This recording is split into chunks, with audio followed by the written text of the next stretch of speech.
kehilangan satu kursi. Ada apa dengan PKS Subang sebenarnya? Nggak ada apa-apa.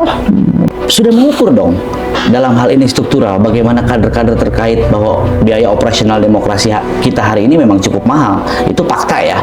Nah, artinya kenapa tidak dirubah strategi PKS itu sendiri? Kenapa masih menggunakan pola-pola lama? Kapan geus nawarkeun urang oge ka batur isna di bejaan.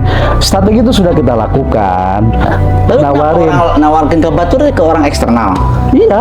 Tapi kenapa mereka tidak tertarik dengan PKS? Ya tanya sama mereka yang nggak mau. Artinya kenapa orang tidak kan Ya, jangan nanya kenapa ke saya, nanyalah ke besok yang ya paling tidak atau sholat 5 waktu mah gitu ya, paling tidak jauh tinu alkohol mah gitu, itu seperti itu kan, itu di karena mengidentifikasi sholat 5 waktu susah. Siapa yang bisa mengidentifikasi orang sholat 5 waktu? kata siapa nggak bisa. 2 kali menjadi wakil Bupati Subang, mendampingi 2 bupati yang berbeda. Pak Bupati yang sekarang dengan tagline ngabret dan kan anak muda, ya jiwa saya jauh juga harus sama, semangatnya juga harus sama, sefrekuensi. Partai Keadilan Sejahtera memiliki caleg yang memang gagal dalam hal bertarung dengan caleg lain. Artinya memang ini ada kegagalan dalam kaderisasi. Mereka belum siap. Kita menyiapkan kader, cuman kan keterbatasan seseorang. Kader itu banyak, tapi orang itu mau nyari caleg, tidak semua orang siap. Tapi berbicara tentang kader itu siap untuk bertarung, kan pertarungan tidak hanya sekedar tadi, tidak hanya sekedar maju gitu, hanya tercantum sebagai DCT calon tetap, gitu, sekian, tidak cukup itu. Jangan lupa belanja ke warung tetangga.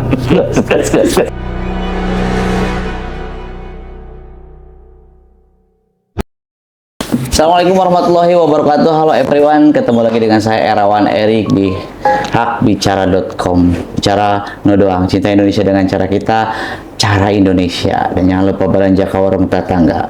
Baik teman-teman, narasumber hari ini adalah spesial juga ya tentunya. Narasumber hari ini Pak Wakil Bupati kita, Wakil Bupati Kabupaten Subang, Pak Agus Maskur atau Kang Akur, sekaligus Ketua DPD Partai Keadilan Sejahtera Kabupaten Subang. Assalamualaikum Kang Akur. Waalaikumsalam warahmatullahi wabarakatuh. 2 kali menjadi Wakil Bupati Subang, mendampingi 2 bupati yang berbeda. Satu bupati dulu Kang Haji Ruhimat, sekarang Kang Rey. Tentu ada perbedaan, terutama yang pertama mungkin lebih senior ya, sekarang mendampingi anak muda. Seperti apa Kang Akur? Ya, kita ikut saja perjalanannya Pak Bupati yang sekarang dengan tagline ngabret dan kan anak muda. Ya, jiwa saya jauh juga harus sama, semangatnya juga harus sama, sefrekuensi. Dan insya Allah itu kami sudah sefrekuensi untuk membangun Subang lebih kencang lagi, untuk maju lagi dengan pencapaian atau dalam rangka mencapai visi misi Kabupaten Subang yang sudah ditetapkan, sudah disepakati bersama pada saat proses awal-awal pencalonan. Oke. Sebagai Ketua DPD PKS ya, kita bicara kursi legislatif. Dari dulu, dari mulai 7 lah, 7-5 legislator sampai terakhir mungkin kemarin 4. Bahkan di pilkada kita pun di Jawa Barat, PKS terlihat kedodoran. Untungnya mungkin salah satu kadernya di Subang hadir, tetapi legislator Partai Keadilan Sejahtera ini, khususnya di Subang, ada penurunan dari kehilangan satu kursi. Ada apa dengan PKS Subang sebenarnya? Nggak ada apa-apa, biasa aja, karena suaranya secara suara kita naik. Hanya mungkin evaluasi kaitan dengan personalia dari caleg-caleg yang kita siapkan. Jadi kan bukan hanya sekedar mau nyalon, tapi juga harus disiapkan kemampuan pribadinya, kemampuan dirinya, dan juga kesiapan untuk biaya operasionalnya. Karena bagaimanapun dengan pileg udah 2 periode ini luar biasa kebutuhan operasional, baik itu calegnya atau partainya gitu. Dari sisi partai kita sudah nyiapin saksi, kita siapkan lengkap tanpa meminta dari para caleg gitu. Kita siapkan semuanya, struktur juga sudah lengkap. Cuman bagaimanapun kemenangan itu tidak hanya murni, tentu kemenangan dari Allah SWT, tidak hanya murni bahwa itu adalah peran struktur, tapi selain struktur dia juga peran calegnya. Nah ini jadi evaluasi lah. Nah untuk Jawa Barat sebenarnya hampir semua kabupaten pada naik, dan Jawa Barat pun suaranya meningkatnya luar biasa secara suara, kenaikan suara PKS-nya signifikan lah. Nah tinggal memang tadi ada case-case di mana kekuatan di dapil ini suaranya naik, tapi dapil ini karena kekuatan calegnya, terus kompetitornya juga mempengaruhi. Ya mungkin saja kita evaluasi ada caleg pada saat itu secara finansial dia punya kekuatan gitu, tapi kompetitornya jauh lebih masif lagi secara finansialnya, ya kita juga kedodoran. Jadi banyak faktor yang mempengaruhi bahwa suara kita itu kursinya turun. Tapi ini jadi bahan evaluasi, Pak. Ya artinya gini, outputnya faktanya kursi Partai Keadilan Sejahtera itu turun. Tadi sebutin. Tadi bicara persen calegnya. Artinya memang secara kapasitas Partai Keadilan Sejahtera memiliki caleg yang memang gagal dalam hal bertarung dengan caleg lain. Artinya memang ini ada kegagalan dalam kaderisasi. Mereka belum siap. Seperti apa? Bahkan ada istilah kalau partai lain mungkin lebih siap karena memang sangat terbuka. Sejauh mana bahwa partai ini bisa menampung calon-calon caleg yang siap fighter dengan kondisi lapangan demokrasi pertarungan seperti yang di Subang saat kemarin itu. Nah, tadi kan disebutkan bahwa gagal membuat kader. Kita menyiapkan kader, cuman kan keterbatasan seseorang. Kader tuh banyak, tapi orang itu mau jadi caleg, tidak semua orang siap. Kalau ini kader kita banyak, makanya suara kita jadi naik. Kalau bicara suara, tapi berbicara tentang kader itu siap untuk bertarung, kan pertarungan tidak hanya tidak sekedar maju gitu, hanya tercantum sebagai DCT calon tetap gitu, sekian, tidak cukup itu. Juga terkait dengan kapasitas kualifikasi, insya Allah kader-kader PKS punya kualifikasi itu. Tetapi kita bicara isi tas, nah itu kan juga terbatas. Nah, jadi ini yang kita evaluasi bahwa dengan kursi yang turun ini, maka ke depannya harus disiapkan juga, dan tidak cukup satu orang. Tiap dapil ada yang hebat, tapi harus semua ikut bergerak dalam konteks yang semua juga harus punya finansial. Jadi kalau satu orang aja hebat, tapi tidak didukung oleh caleg-caleg yang lain yang juga punya operasional yang kuat juga, ya berat juga. Makanya beda, dan ini beda, film ini yang kedua clear ini kan beda. Kalau yang lain mungkin banyak yang ngambil orang, yang penting dia mau nyalon, punya duit, udah langsung dibuat KTA-nya gitu. Kalau kita kan ada proses kaderisasi. Emang PKS tidak seperti itu? Kan isi tadi bicara terkait kelemahan dari segi, karena memang kita tidak bisa menutup. Ya kalau PKS seperti itu dari awal kita juga sekarang kan udah tahu PKS juga tidak melakukan itu. Kita membuat kader dulu, kita pembinaan kader. Banyak kader-kader yang siap, yang jadi kader PKS. Tetapi ketika bicara untuk maju jadi anggota dewan, banyak yang tidak siap. Ya, nah kita coba belum membuka secara terbuka, menerima caleg yang mau gabung gitu ya. Artinya kita tidak sembarang menerima juga jadi caleg. Jadi harus juga ada seleksi yang bisa diterima publik, yang ini juga sesuai dengan ADART PKS. Kan tidak semua harus begitu. Cuma ke depannya kan jadi catatan untuk bahwa PKS ke depan, ya siapapun, karena sebentar lagi kan ada musda ya, penggantian kepemimpinan, ya harus disiapkan baik itu kader internal atau juga kita buat kader baru yang memang siap bertarung.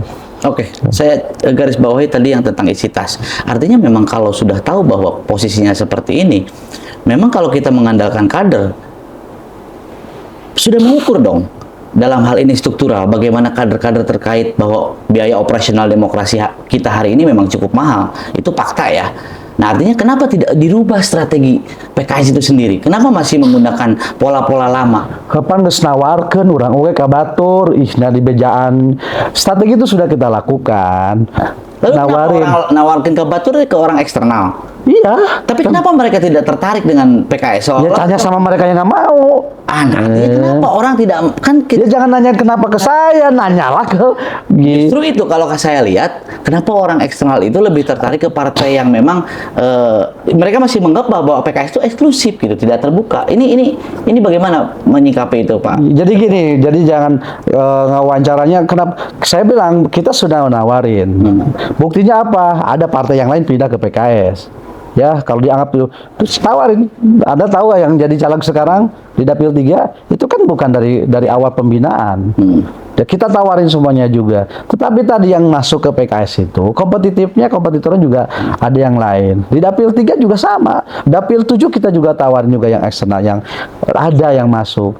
Hanya kan untuk mendapatkan yang benar-benar secara finansial dan sebagainya jauh lebih masif lagi, ya kita tidak memiliki itu. Jadi banyak faktor, tidak hanya bicara keuangan, termasuk juga orang juga